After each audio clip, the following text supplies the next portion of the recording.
Fridays at the stick. From who's got it better than us to brick by brick. It's always the 49ers way, from off-season to game day.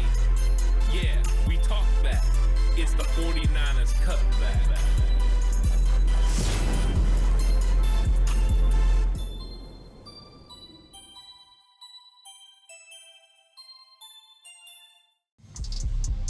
It's 49ers Cutback podcast time. Welcome to the show, everyone.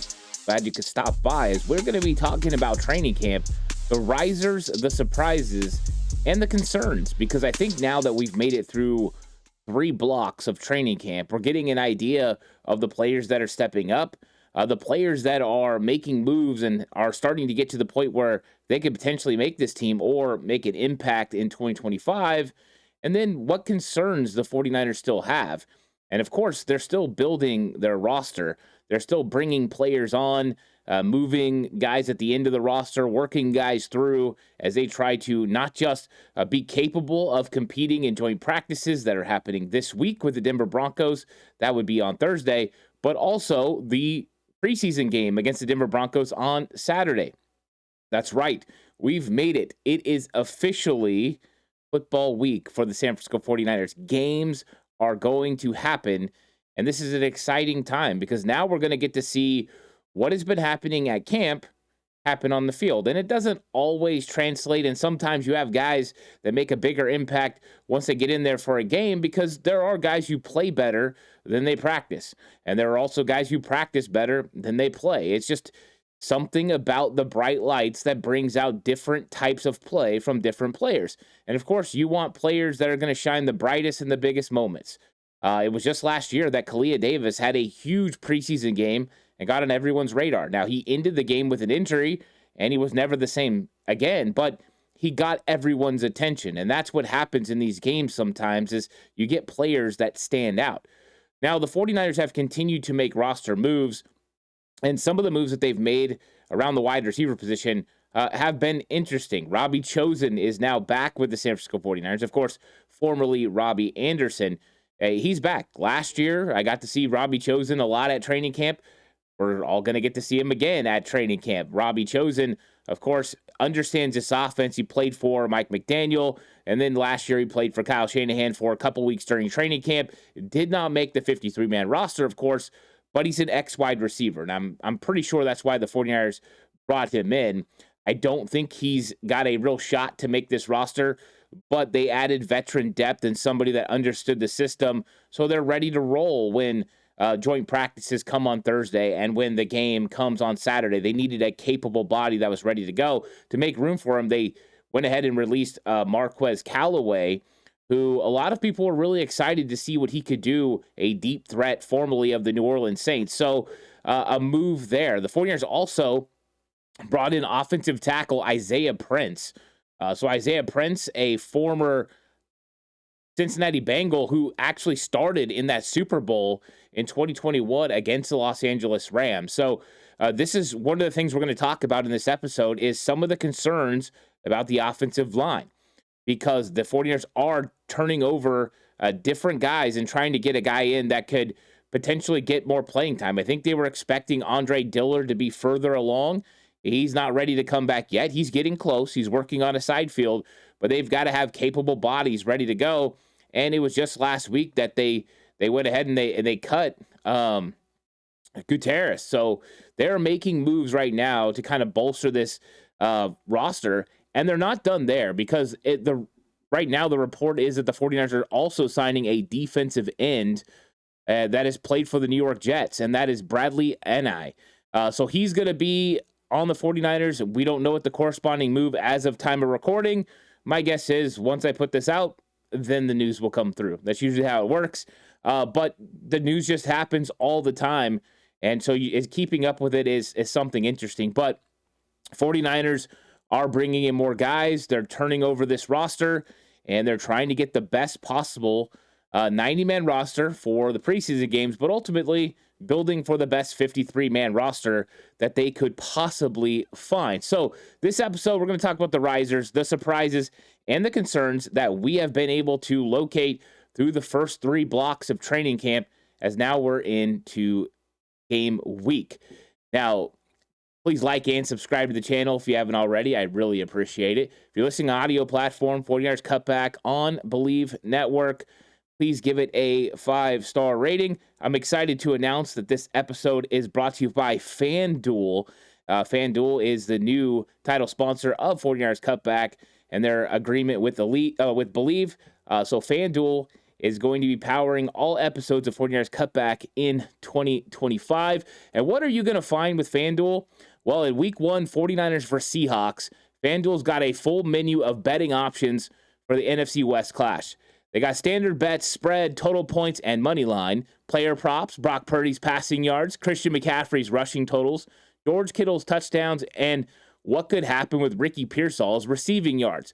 Some game day parlays, stack picks like 49ers to cover, McCaffrey to score, and the game total to go over. Quarter by quarter action, first quarter lines, and player performance markets. The 6.5 point spread reflects the 49ers' dominance and continuity while accounting for Seattle's revamped defense and unpredictability of week 1. Whether you're backing Brock Purdy to pick up where he left off or betting on a surprise from the Seahawks, FanDuel gives you plenty of ways to get in on the action. And now we're going to get in on this episode. I'm really excited to talk some of the risers. There are guys that you expect, I think, to make moves during training camp and kind of move up the roster. You listen really closely to what coaches say. You watch what they're doing at practice, how many reps they're getting in certain situations, and that gives you a real clear picture on how these guys are kind of moving up and navigating through the depth chart. But the person that's got to be making the biggest rise, and I don't know if you could say that it's a surprise. So I think that it's Ricky Pearsall. After hearing what Ricky Pearsall has been doing at practice, me visually seeing him at practice operating, I'm not out there every day, but operating in space, doing the things that he needs to do, it's clear that Ricky Pearsall is getting himself ramped up for a really big 2025 season. Just seeing the way he's snapping off routes, the hands, the way he's really paying attention to detail, I think Ricky Pearsall is the biggest riser right now at training camp. And he hasn't been through all 3 blocks. He's only been through 2. And even then, it was somewhat limited. But Ricky Pearsall is showing that he's taking the next step. And when you look at the 49ers makeup of this roster, they need Ricky Pearsall to take the next step. Juwan Jennings is dealing with a calf injury.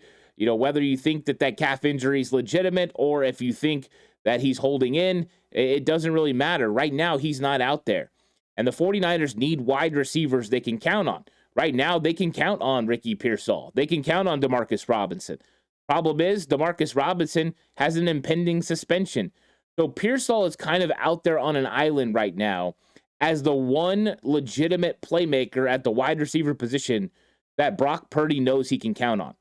And Brock Purdy has talked about the fact that he built a real rapport and built a chemistry with Ricky Pearsall, that once Pearsall figured out how to get from A to B and be in the right spot for Brock and the timing of the offense, that they really got on the same page.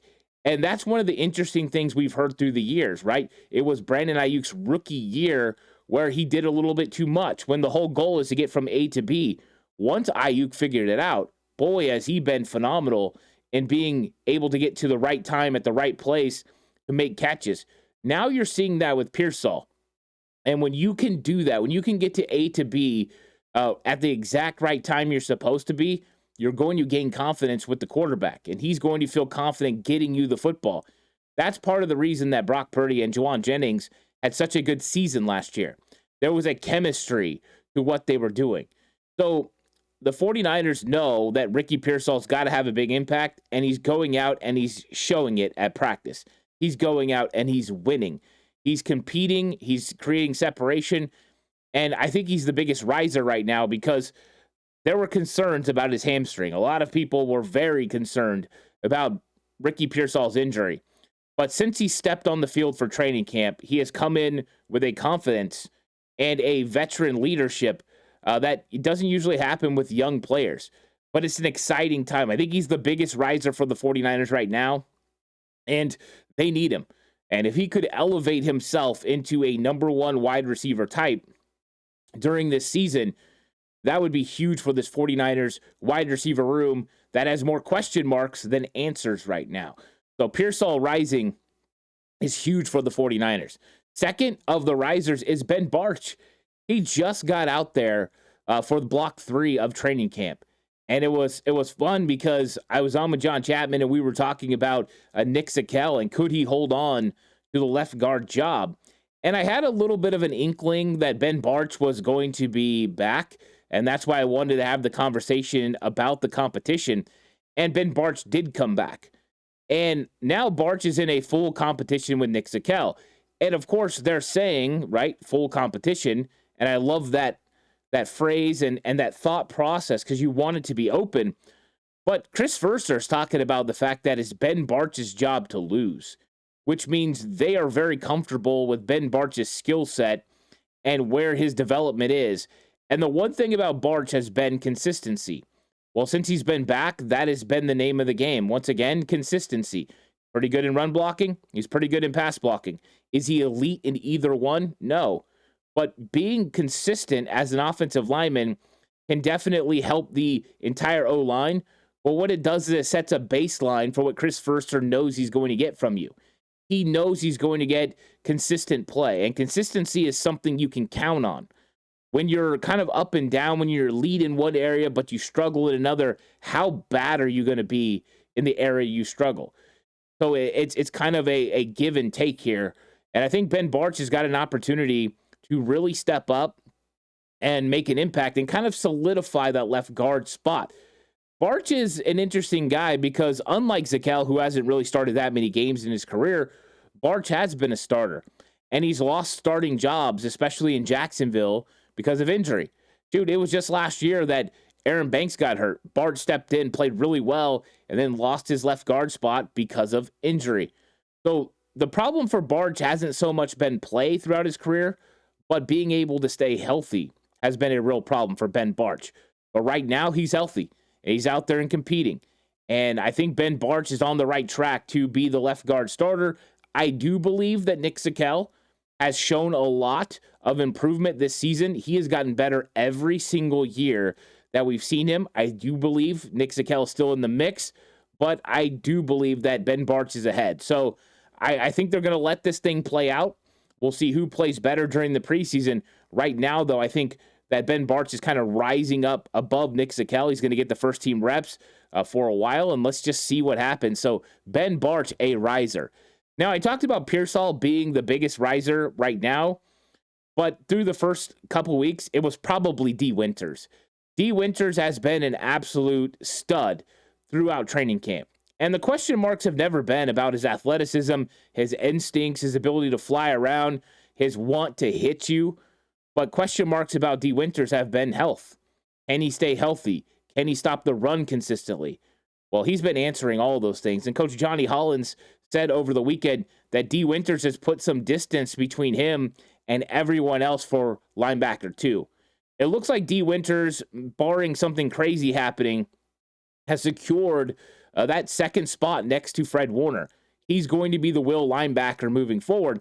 And I don't know if that's such a huge surprise. I do believe that there was a lot of people that thought Nick Martin was going to compete more with D. Winters.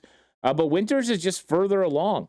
When you look at how long he's been in the league now, 2 seasons, he's going to have a more firm grip on this defense, what is asked of him, where he's supposed to be, what he's supposed to do, than Nick Martin, who's figuring out how to play in the 49ers system, coming from Oklahoma State that didn't run the same system as the 49ers. So advantage D. Winters.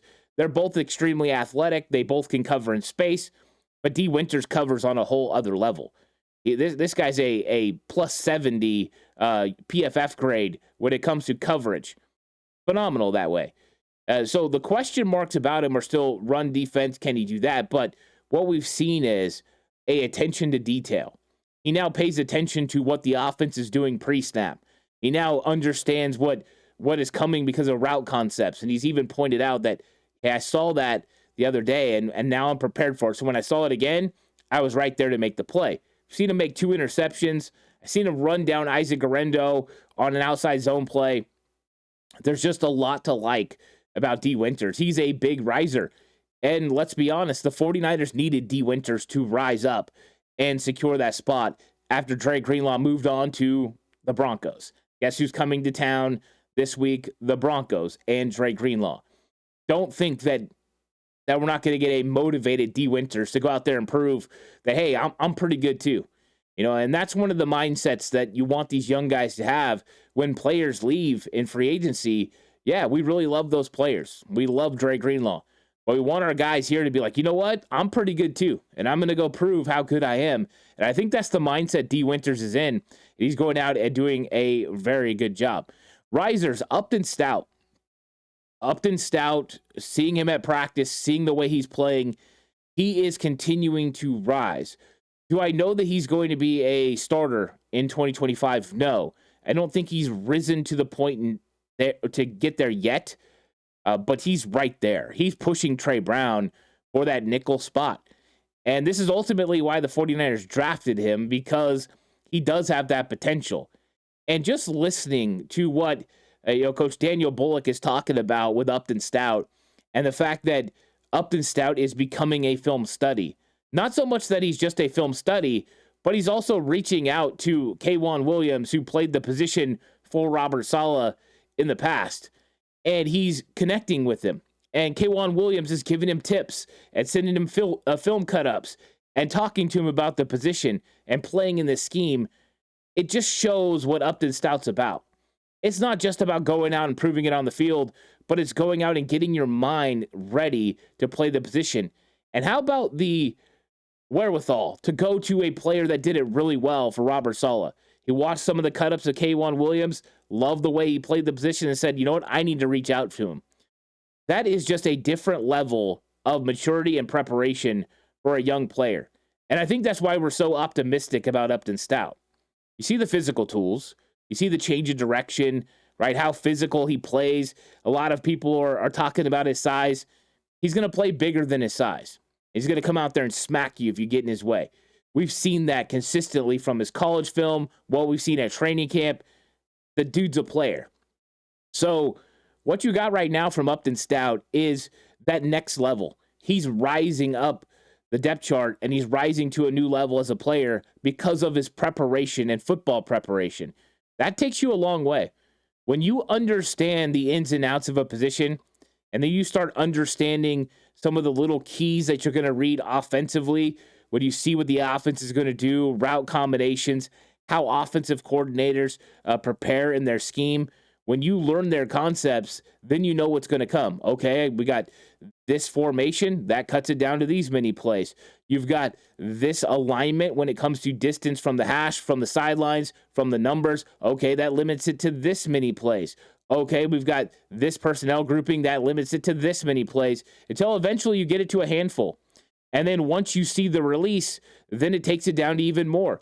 Everything processes in your mind, and that's where Upton Stout is right now, processing things down, and that's going to make the game a little bit easier. That's going to make the game slow down a little bit. So Upton Stout rising up the depth chart right now. Jordan Watkins as well. Can a young player make an impact as a rookie? Well, Jordan Watkins is going to have a chance, I think. Number one, he's taking punt return snaps. Number two, I've seen him used in reverses, quick screens, and things out of the backfield. And I know that's a part of the system, but the fact that he was the one doing it is kind of interesting. And we're going to get some weapon type usage from Jordan Watkins, which I think is a good idea. It uses his skill set, that 4.3 speed. But that 4.3 speed is what's helping him be able to create down the field. He's getting opportunities to stretch the field vertically. And what I like about that is when you prove that you can stretch the field vertically, now a cornerback has to respect your speed. So the next time you go to run and they think you're running a vertical and they flip those hips and start turning to run with you and you snap it off and you run a stop route and catch the ball underneath, that's how you create separation. Or they think you're going vertical and you break it off on a dig route over the middle of the field, and now there's plenty of room for Brock Purdy to deliver you the ball on a crosser across the middle. All those things are created because they fear your vertical route. That's something that Jordan Watkins has. The question marks about rookies at impact is always, okay, are you going to be able to understand the offense enough to know where to line up and what to do? because it's very difficult. Kyle Shanahan's offense is not easy on any rookie, let alone a wide receiver who's asked to line up all over the field, asked to go in motion, asked all kinds of things of him, and you've got to be able to handle it. And week after week, the offense changes, responsibilities change, and you've got to be able to roll with it. So Watkins has still got a long way to go, but he has been making plays and kind of rising up a little bit. Now let's talk about the surprises. And one thing I thought was interesting is I had seen him make a couple of plays at training camp, but I didn't know if it was going to be enough. He was making plays against the third team. Is Jalen Graham. And Johnny Holland talked about the fact that Jalen Graham has looked really good. And I think that is entirely interesting. The fact that Jalen Graham, who I thought he was kind of an afterthought about making this football team, is going out and impressing. So we know that the 49ers have invested a lot in Jalen Graham. They used a draft pick on him the same year as D. Winters.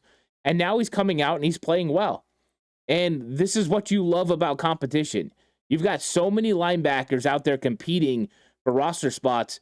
And I think Jalen Graham has put himself in the mix, which is a surprise. I don't think he was in the mix 3 weeks ago.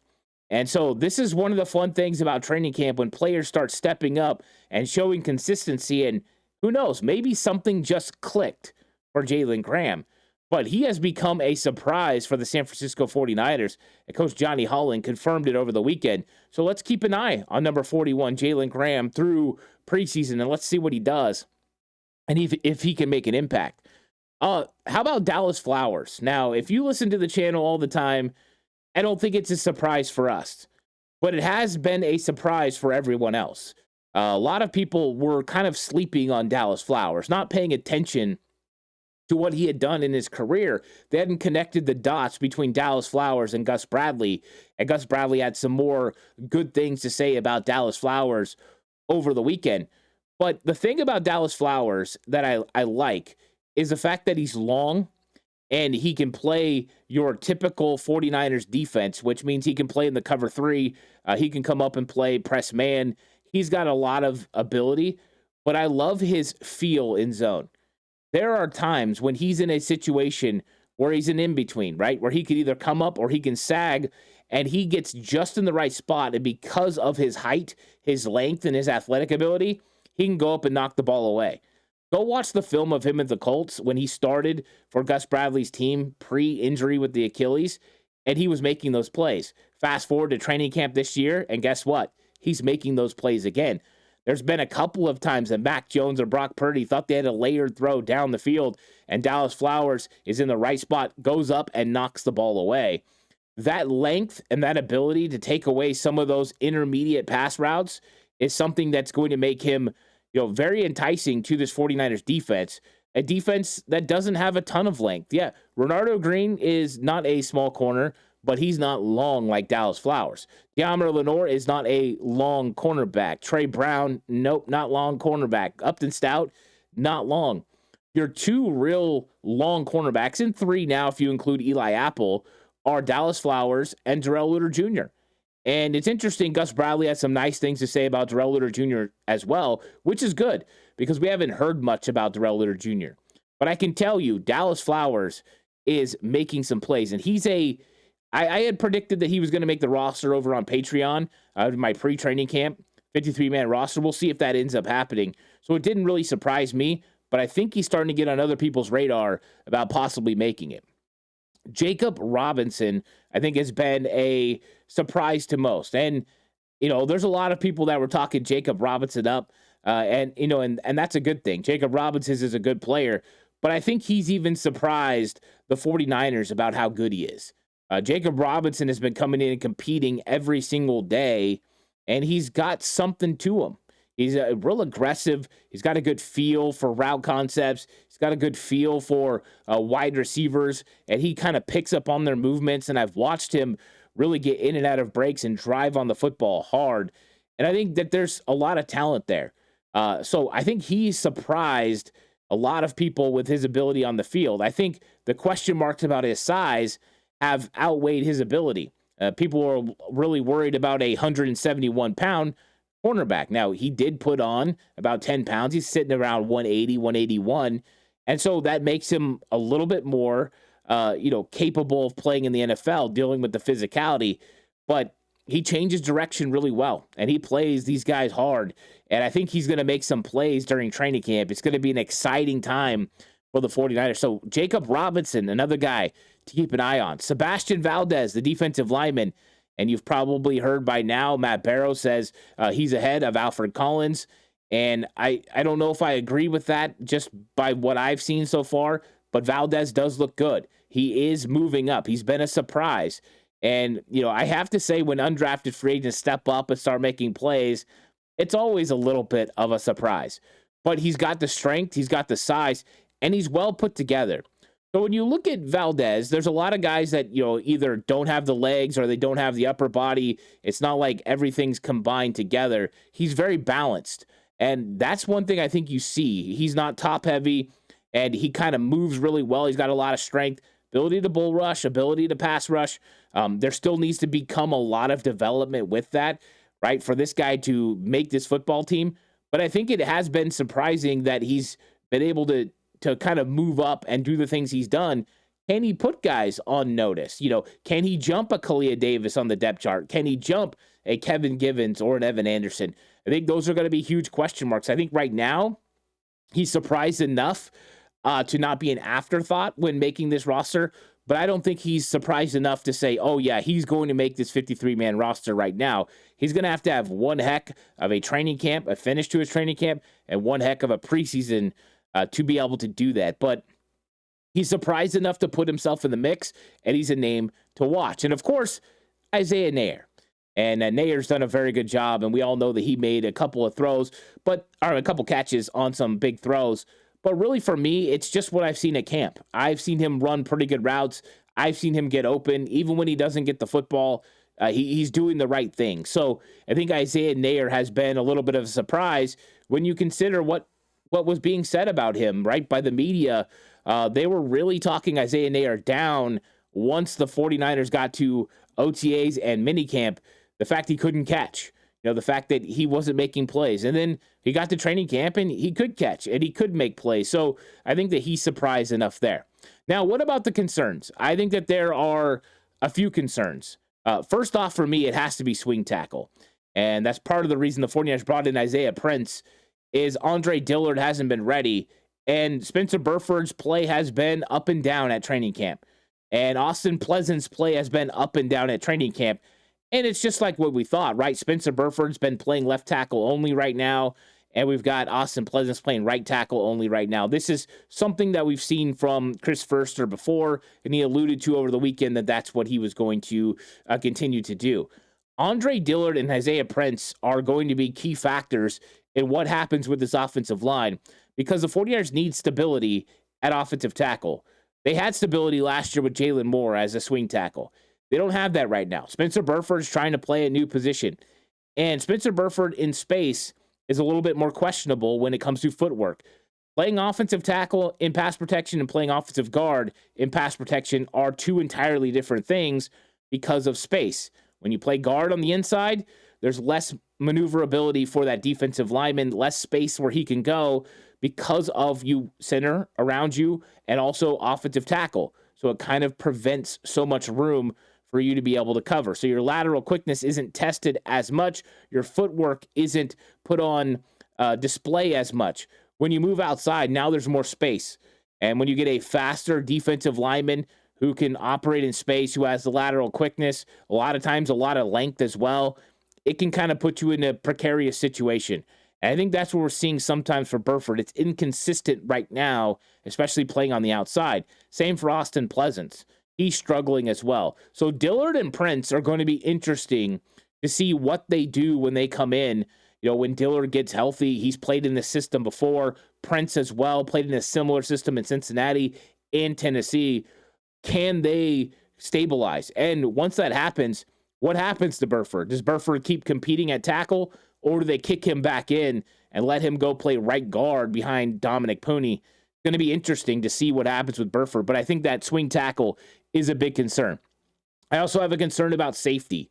I think the safety starter is something that I'm concerned about when we're talking about Jair Brown and Jason Pennick.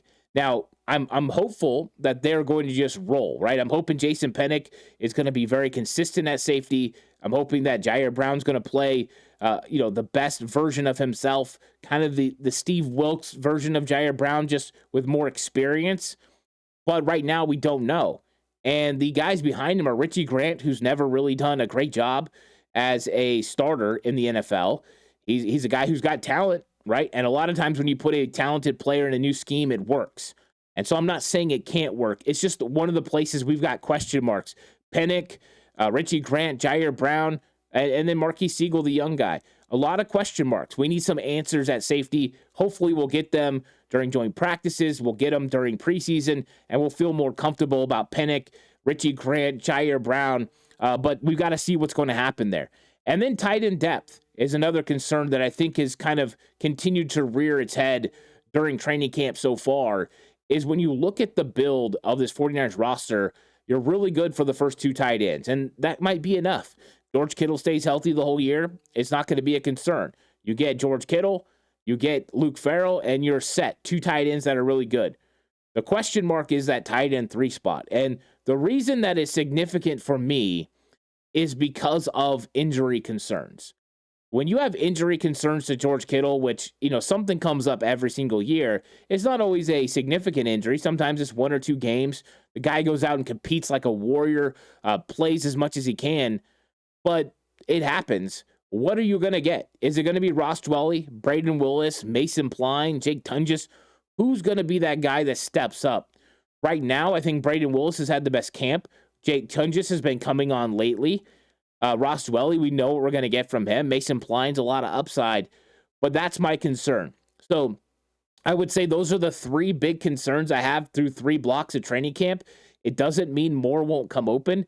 I think right now with wide receiver, I'm a little concerned as well about depth, but I think it's going to figure itself out once Jawan Jennings comes back, and some of the guys they've brought in. I like Andy Isabella. I think that he helps. Russell Gage has done pretty good. Isaiah Hodgins. They have a lot of young guys as well, so less of a concern for me on that part. But there's definitely some concerns right now. The 49ers have to get healthy before the season starts. But, thanks for coming through and watching the risers, the surprises, and the concerns in this camp spotlight. Please like and subscribe to the channel if you haven't already. I really appreciate it. If you're listening on audio platform, 49ers Cutback on Believe Network. Please give it a 5-star rating if you think I deserve it. Of course, this episode was brought to you by FanDuel. Go check it out. They're going to be the title sponsor for 49ers Cutback all season long. Thanks for watching. I'll catch you guys in the next one. Until then, stay safe. Remember, the right way is always the 49ers way.